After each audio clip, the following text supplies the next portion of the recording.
राधे राधे। स्वागत है आपका आज की इस खास चर्चा में। आज हम मेष राशि वालों के लिए मई महीने के कॉस्मिक अलाइनमेंट यानी ग्रहों की चाल को बहुत ही गहराई से समझने वाले हैं। देखिए, इसे सिर्फ एक आम राशिफल मत समझिएगा। ये दरअसल एक जर्नी ऑफ इनर अलाइनमेंट है, एक आंतरिक यात्रा। इस विश्लेषण में हम देखेंगे कि कैसे देवगुरु बृहस्पति, मंगल और सूर्य की बदलती चाल आपके करियर, आपके धन और आपके रिश्तों को एक नई दिशा देने वाली है। तो चलिए इस यात्रा की शुरुआत करते हैं। मुस्कुराते हुए चेहरे के पीछे का जो खामोश संघर्ष होता है ना, उसे या तो इंसान खुद जानता है या फिर उसका ईश्वर। पिछले कुछ समय से आप जिस भारी मानसिक दबाव से गुजर रहे हैं, भीतर जो एक अनजानी सी बेचैनी चल रही है, उसे शायद शब्दों में बयां करना मुमकिन ही नहीं है। बाहर से देखने वालों को सब बिल्कुल सामान्य लगता है, लेकिन आपके अंदर की उस खामोश लड़ाई की गवाह सिर्फ वो ऊपर वाली शक्ति है। लेकिन क्या मई का ये महीना इस लंबे संघर्ष का अंत लेकर आ रहा है? बिल्कुल। तो आइए इस विश्लेषण में थोड़ा और गहरे उतरते हैं और इस अहम सवाल का जवाब ढूंढते हैं। ग्रहों में हो रहे ये बदलाव मेष राशि वालों के प्रोफेशनल रास्ते को आखिर कैसे प्रभावित करेंगे? हम इन ग्रहीय चालों को किसी तयशुदा किस्मत की तरह नहीं देखेंगे, बल्कि एक ऐसे माहौल की तरह समझेंगे जो आपको सचेत और सही फैसले लेने के लिए प्रेरित कर रहा है। हमारा अगला विषय है करियर में सचेत विकास यानी कॉन्शियस ग्रोथ इन करियर। देखिए, मेष राशि अग्नि तत्व की राशि है और आपके भीतर जन्म से ही एक लीडर छिपा होता है। पिछले कुछ महीनों में आपको बार बार ऐसा महसूस हुआ होगा कि मेहनत आप कर रहे हैं, लेकिन क्रेडिट कोई और ले जा रहा है। लेकिन यकीन मानिए, अब समय पूरी तरह से बदल रहा है। मई के महीने में ग्रहों के सेनापति और आपके स्वामी मंगल की जो स्थिति बन रही है, वो आपको पेशेवर जीवन में एक अजेय योद्धा बना रही है। अब यहाँ आपके सामने दो बिल्कुल अलग रास्ते आ खड़े हुए हैं। एक तरफ है ओवर कॉन्फिडेंस और वर्कप्लेस का ईगो, और दूसरी तरफ है शांति से की गई मेहनत और अपने काम को बोलने देना। जॉब करने वालों के लिए ये महीना प्रमोशन और इंक्रीमेंट के रास्ते खोल रहा है।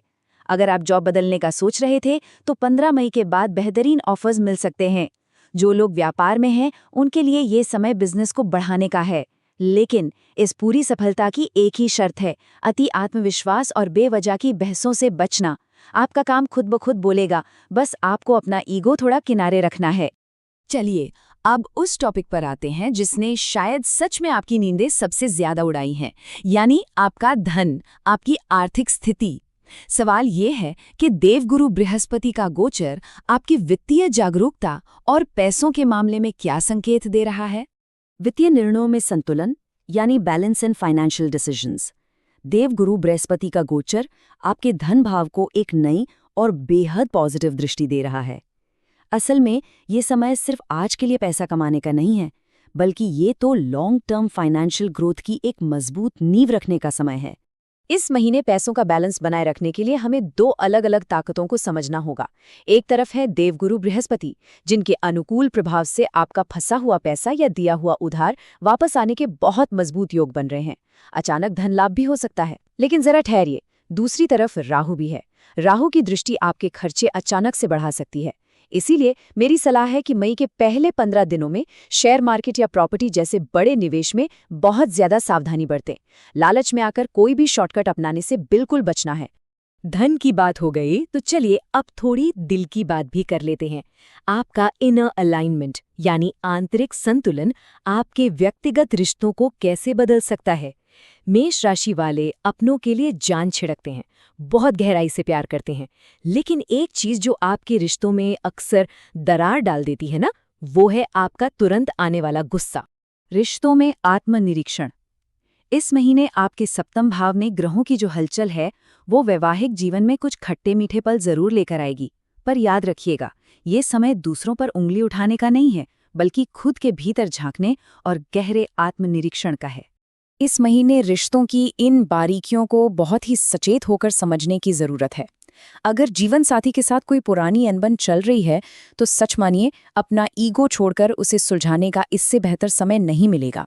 जो लोग अभी सिंगल हैं, उनके जीवन में किसी बेहद खास इंसान की एंट्री हो सकती है। और हाँ, परिवार में माता पिता के स्वास्थ्य को सबसे ऊपर रखिएगा, उसे प्राथमिकता दीजिएगा। सचेत होकर अपने ईगो को मैनेज कर लेंगे तो रिश्ते पहले से कहीं ज्यादा मजबूत हो जाएंगे। अब सबसे जरूरी चीज, आपका स्वास्थ्य।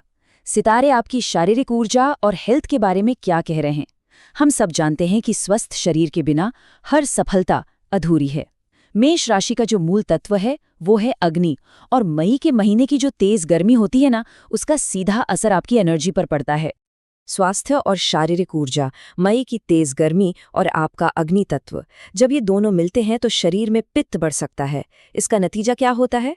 आपको एसिडिटी, सिरदर्द या आंखों में थकान जैसी कुछ छोटी मोटी दिक्कतें परेशान कर सकती हैं। लेकिन घबराइए मत, इस ऊर्जा को संतुलित रखना बहुत आसान है। बस सुबह उठते ही सबसे पहले पानी पीने की एक अच्छी आदत डाल लीजिए। खुद को जंक फूड से पूरी तरह से दूर रखना है। और सबसे राहत की बात तो ये है कि किसी बड़ी शारीरिक परेशानी का कोई भी संकेत नहीं है। बस अपनी दिनचर्या में ये छोटी छोटी सचेत आदतें शामिल कर लीजिए, आपकी शारीरिक ऊर्जा बिल्कुल स्थिर और मजबूत रहेगी। तो अब हम आते हैं इस चर्चा के सबसे अहम हिस्से पर। आप इस ब्रह्मांडीय ऊर्जा को, इस कॉस्मिक एनर्जी को अपनी लॉन्ग टर्म ग्रोथ के लिए ग्राउंड कैसे कर सकते हैं? इसे पूरी तरह से अपने पक्ष में कैसे मोड़ा जाए? स्पिरिचुअल रेमेडीज एंड गाइडेंस, यानी आध्यात्मिक उपाय और मार्गदर्शन। देखिए, मैं आपको कोई जादुई टोटका नहीं बताने वाला, बल्कि ये आंतरिक संतुलन और ब्रह्मांड के साथ तालमेल बिठाने का एक बहुत ही गहरा अभ्यास है। इसे आप महा उपाय कह सकते हैं, जो आपके आंतरिक और बाहरी दोनों तरह की बाधाओं को जड़ से मिटाने का काम करेगा। तो ध्यान से सुनिएगा इन उपायों को। मई के महीने में हर मंगलवार को हनुमान जी के मंदिर जाना आपके लिए बेहद शुभ रहेगा। वहां जाकर आपको चमेली के तेल का एक दीपक जलाना है और बहुत ही शांत मन से बैठकर 3 बार हनुमान चालीसा का पाठ करना है। इसके साथ ही हर रविवार के दिन एक तांबे के लोटे में जल, कुछ लाल फूल और थोड़ा सा गुड़ डालकर सूर्यदेव को अर्घ्य जरूर दें। इन छोटे से दिखने वाले आध्यात्मिक कदमों में बहुत गहराई और शक्ति छिपी है, जो आपके रास्ते की हर रुकावट को भस्म कर देगी। और अंत में हम इस विश्लेषण को एक बहुत ही गहरे सवाल के साथ पूरा करते हैं। इस मई की कॉस्मिक एनर्जी का उपयोग आप अपने सर्वोत्तम स्वरूप को, अपने हाईएस्ट सेल्फ को पाने के लिए कैसे करेंगे? वो अकेले में बहाए गए आंसू, वो तकलीफें जो आपने किसी से साझा नहीं की, वो सब ईश्वर ने देखी हैं। अब समय आ गया है एक नई, एक बहुत ही सकारात्मक शुरुआत का।